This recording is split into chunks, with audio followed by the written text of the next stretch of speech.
Dans ce document à savoir numéro 4, nous allons donner quelques définitions sur les spectres et la lumière. Donc, un spectre lumineux, c'est la figure obtenue quand on réalise la dispersion, c'est-à-dire la décomposition d'une lumière, grâce à un prisme ou un réseau. Ces prismes ou ces réseaux, c'est ce qu'on appelle des systèmes dispersifs. Dispersif, ça veut dire que ça disperse, ça décompose, ça sépare. Ça veut dire qu'en fait, on réalise une manipulation qui va consister à séparer les différentes lumières colorées qui sont à l'intérieur d'une lumière. Donc, je vais vous montrer un peu euh, à quoi ça peut ressembler. Donc là, vous avez un prisme. Un prisme, c'est une sorte de bipyramide à base triangulaire. Donc là, c'est représenté par un triangle parce que c'est vu par-dessus. On envoie de la lumière dessus et on obtient donc, c'est ça, le spectre de la lumière. On obtient sur un écran un ensemble de lumières colorées qui vont apparaître. Donc c'est ça le spectre. Ça, c'est un prisme.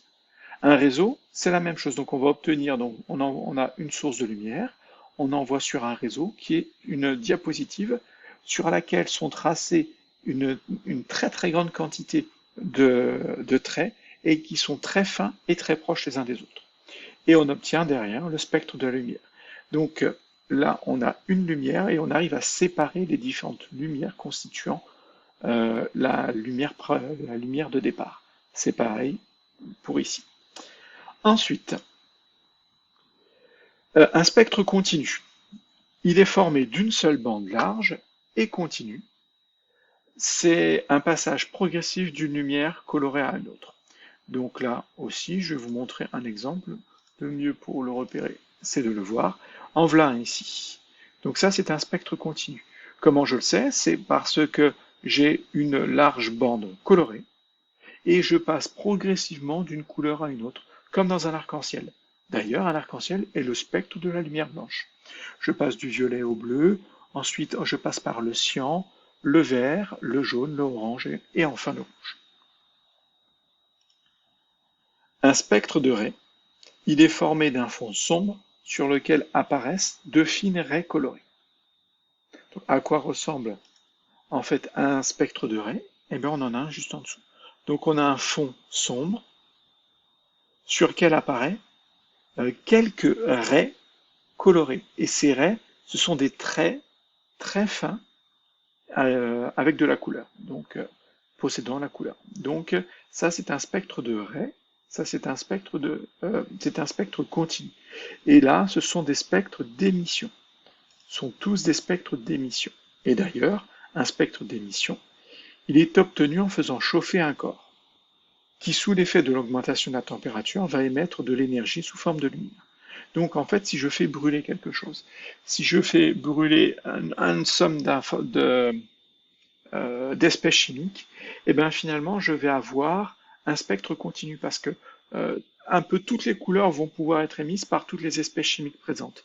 Et du coup, on va avoir un dégradé de couleur visible dans le spectre de cette lumière.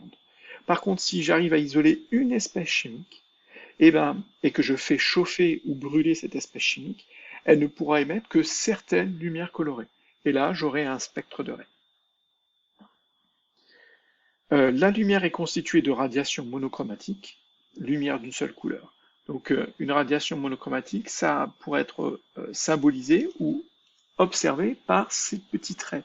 Quand on a une raie comme ça rouge, ça veut dire qu'il y a une lumière monochromatique, une seule couleur. Monochromatique signifie une seule couleur, qui est rouge, qui a une certaine longueur d'onde. La longueur d'onde, c'est en fait un nombre, on le définira comme ça en seconde, un nombre qui nous permet d'identifier des couleurs. Parce que quand j'ai une lumière monochromatique avec une longueur d'onde de 650 nanomètres, c'est du rouge. À 651 nanomètres, c'est aussi du rouge. Visuellement, notre œil ne fera pas la différence. Donc qu'est-ce qu'on a fait? On a choisi une grandeur qui nous permet de bien différencier ces deux rouges. Et on l'appelle longueur d'onde. Il y aura une autre définition dans les années suivantes. Une lumière est dite monochromatique si elle n'est composée que d'une seule radiation, on l'a vu. Une lumière est dite polychromatique si elle est composée de plusieurs radiations. Donc le spectre d'une lumière polychromatique, ça c'est le spectre d'une lumière polychromatique. parce que j'ai une, deux, ah ben voilà, à partir du moment où j'en ai deux, j'ai plusieurs radiations lumineuses, donc là c'est polychromatique. Là, bien sûr, c'est aussi polychromatique. Là, j'ai une infinité, j'ai un très très très très grand nombre de radiations monochromatiques qui sont associées. Du coup, au total, j'ai une lumière polychromatique.